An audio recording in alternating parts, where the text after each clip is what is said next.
Madam, do you want to sell your bags? Yes, I want to sell them. How much will you buy it? I'll give you half of what you bought it. Is that okay by you? Madam, these bags are expensive. Why will you give me only half of what I bought them? If it's not okay by you, then you can check somewhere else. Don't worry, just give me half of the money. Let me leave. Mommy, when is Daddy coming home? Daddy is busy with work. He'll return soon. Will we still go swimming? We will see to that. Go to your room and stay with your siblings. Okay, Mommy. That evening, her daughter tugged at her dress. Mommy, when is Daddy coming back? Amaka forced a smile. He's busy. Busy doing what? She hesitated. Work. The child nodded slowly. Will we still go to swimming class? Amaka looked away. We will see. The child didn't smile. The next bill came. School fees. Amaka stared at the email. She checked her phone balance. Not enough. She leaned back in her chair and laughed softly. A dry laugh. So this is how it feels, she whispered. No audience, no friends. Just her and reality. Daniel finally replied. I warned you. I needed peace to think. She stared at the message for a long time. Her fingers hovered over the screen. She typed. I didn't know it was this bad. She erased it. Typed again. Can we talk? This time, the reply came slower. Letter. Amaka dropped the phone. Letter had never scared her before. She sprayed perfume before bed. It smelled the same, but it didn't comfort her. She lay down and stared into the dark. For the first time, she thought of Daniel, not as an Odogwu, but as a man under pressure. And for the first time, that thought stayed with her. Amaka woke up early. There was nowhere to go. She lay on the bed, staring at the ceiling, listening to the children getting ready for school. Normally, this was the hour she checked alerts, replied messages, planned shopping. This morning, her phone was silent. She picked it up anyway and refreshed her banking app. Nothing changed. She sighed and sat up slowly. For all these years, she whispered, I didn't save anything. The thought stayed with her longer than she liked. Her phone rang later that day. She smiled quickly when she saw the caller ID. Daniel's elder sister. Hello, my sister, the woman said warmly. How is my brother? Amaka froze. He's fine, she replied carefully. There was a pause. He hasn't been picking my calls. Amaka swallowed. He's busy with work. Another pause. And you? The children? We're okay, Amaka said, forcing a small laugh. When the call ended, Amaka dropped the phone slowly. She stared at it like it had asked her a question she couldn't answer. More calls came. An uncle, a cousin, a family friend. Where is Daniel? Is everything alright? Why can't we reach him? Amaka repeated the same lines until they stopped sounding real. He's busy. He traveled. He'll call you back. At a point, even she didn't believe herself. She tried calling Daniel again. Once, twice, many times. The calls didn't ring. They went straight to voicemail. She sent messages, none delivered. Her chest tightened. He didn't just leave, she murmured. He disappeared. For the first time since he walked out, fear replaced pride. Bills arrived quietly. Water, electricity, school reminders. Amaka opened drawers, bags, boxes. Nothing. No savings, no emergency money, no hidden account. She sat on the floor of the bedroom, surrounded by expensive things that couldn't solve real problems. All these years, she whispered, I spent everything. The realization didn't shout, it sank. That night, she couldn't sleep. She remembered Daniel's tired face, his silence at dinner, his phone calls that never ended. She remembered how she had waved it away. You worry too much. You are an Odogwu. She turned on her side. Providing is not easy, she said softly, like she was just learning the words. She imagined carrying school fees, salaries, clients, threats alone. Her chest tightened again. To be a providing husband, she continued, is not easy. The thought stayed. It didn't leave. In the morning, her son looked up at her. Mommy, Daddy didn't call last night. Amaka forced a smile. He's busy. The boy nodded, then asked quietly, Is Daddy angry with us? Her throat closed. No, she said quickly, Never. But the boy's eyes didn't look convinced. After they left for school, Amaka sat alone for a long time. She went to the market herself. No driver, no escort. She counted money carefully before buying. The woman selling vegetables looked at her curiously. Madam, you want to reduce it? Amaka nodded. Yes. That single word tasted strange in her mouth. Back home, she sat quietly. No friends, no laughter, no noise, just her thoughts. She thought about how easy it had been to spend money she didn't earn, how heavy it must have been to make that money, how alone Daniel must have felt carrying everything while she enjoyed the results. I didn't help him, she admitted to herself. I added to his burden. The admission didn't break her, it humbled her. Days passed. No word from Daniel. Family calls reduced. Friends stopped checking in. Amaka stopped pretending. She focused on the children, the house, the quiet. For the first time in her marriage, she was not in control. And for the first time, she understood how much Daniel had been controlling, silently, patiently, alone. She sat by the window one evening and said quietly, If he comes back, things can't be the same. She didn't know how, but she knew one thing clearly now. Life wasn't as soft as she thought. Amaka woke up with a different kind of restlessness. Not the excitement she used to feel before shopping trips, but a quiet urge to do something. She sat at the dining table with a notebook in front of her. She stared at the blank page for a long time. What can I even do? She asked herself. She had never needed to ask that question before. Ideas came and went, but none stayed. She closed the notebook gently. This was harder than she thought. Later that afternoon, she called Linda, not for lunch, not for gossip. Linda, she said softly, do you know anyone that sells things? Small business. There was silence on the line. Amaka, are you okay? Linda asked carefully. I am fine, Amaka replied quickly. I just want to be busy. Linda didn't push. I'll ask around, she said. When the call ended, Amaka held the phone tightly. That single call cost her more pride than any argument she ever had with Daniel. Amaka began doing things she had never done before. She washed plates slowly, carefully. She supervised the house without shouting. She checked food items and planned meals. Each small task reminded her of how much she had avoided responsibility before. This is what partnership looks like, she thought. Not glamorous, not loud, just steady. Linda came by in the evening. I spoke to someone, she said. She needs someone to help manage a small shop. Amaka nodded. How much does it pay? Linda hesitated. Not much. Amaka smiled faintly. That's okay. For the first time, not much didn't insult her. It grounded her. The children noticed. Mommy, you are home early, her daughter said.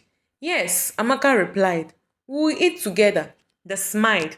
She helped them with homework. She listened. She didn't rush. The house felt quieter, but warmer. Somewhere else, Daniel sat alone. He stared at his phone, opened Amaka's contacts, then closed it.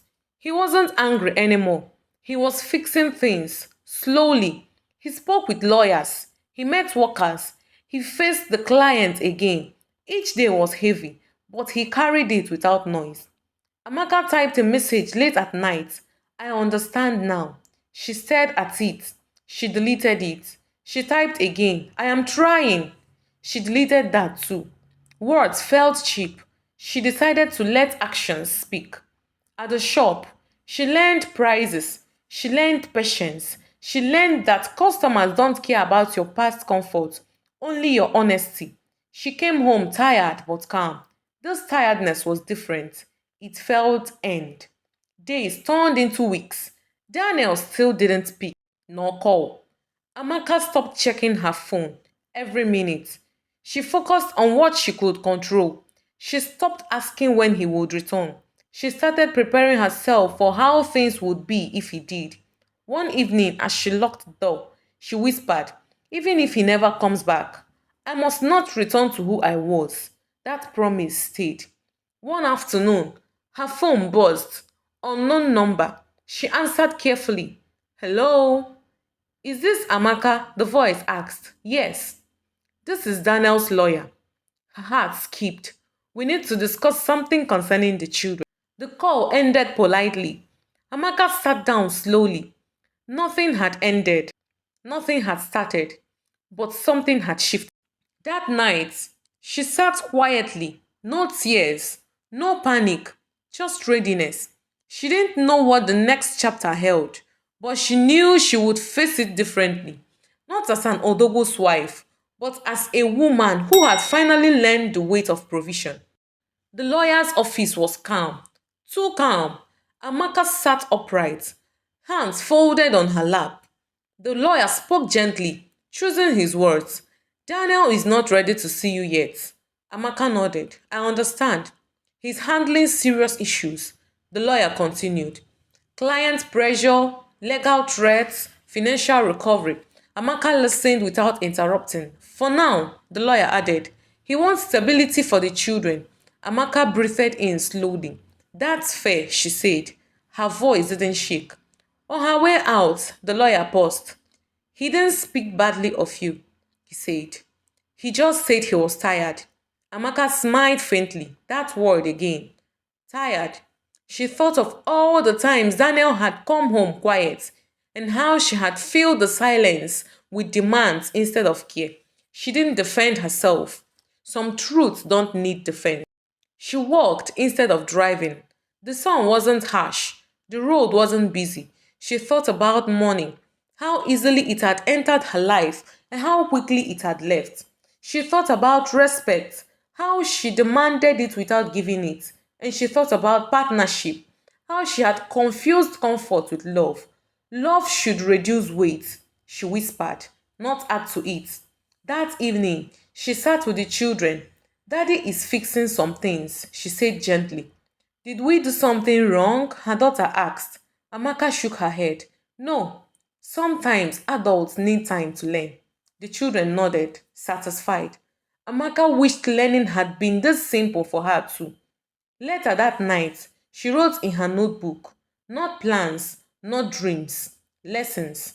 She wrote slowly, "Money is a tool, not a trophy. Provision is heavy.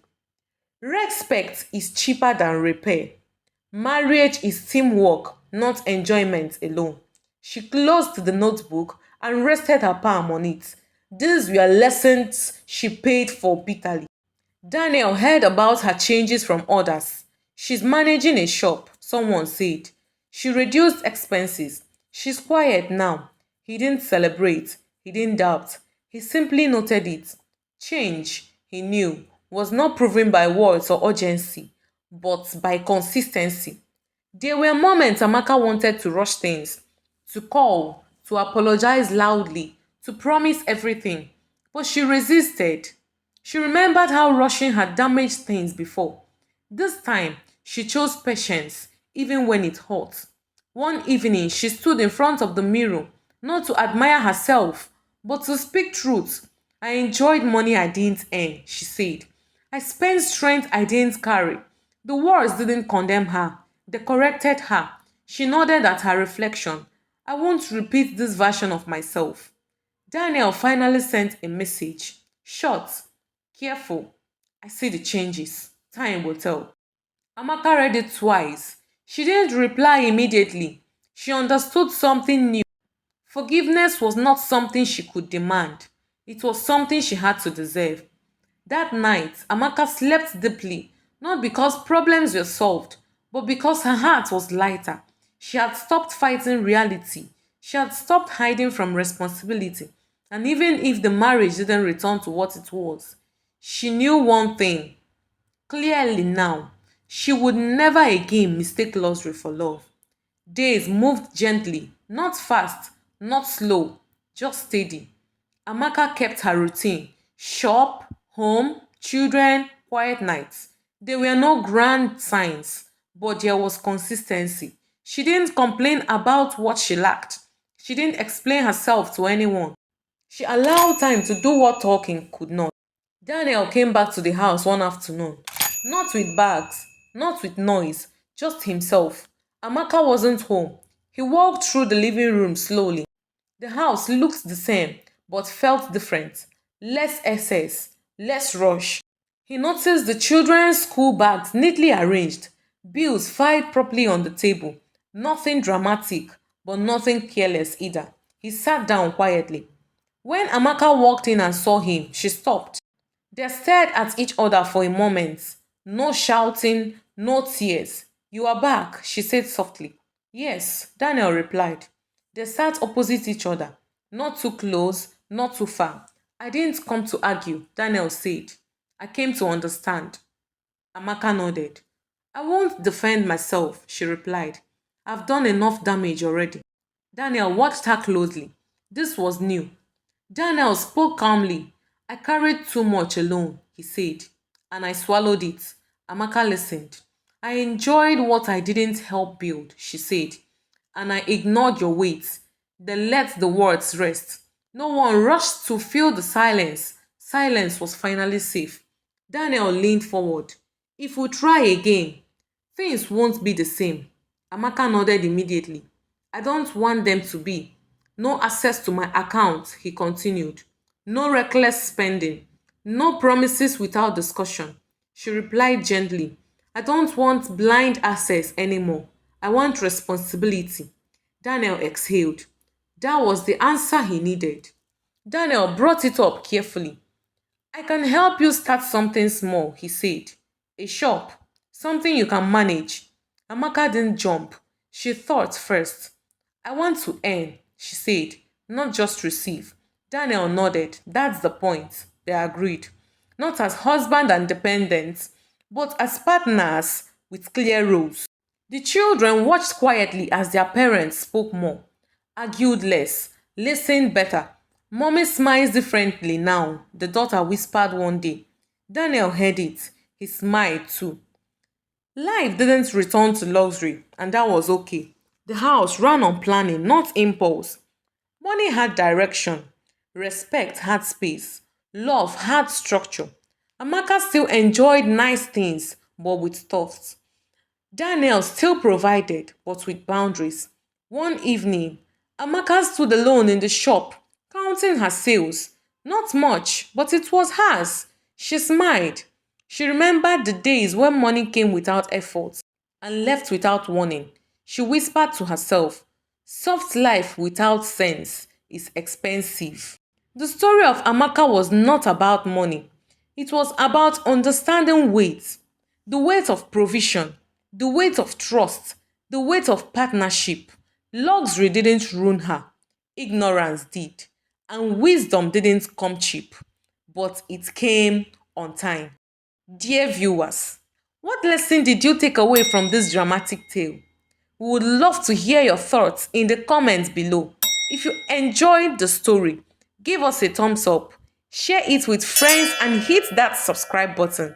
Don't forget to turn on notifications so you never miss out on our latest updates. Thanks for watching and stay blessed.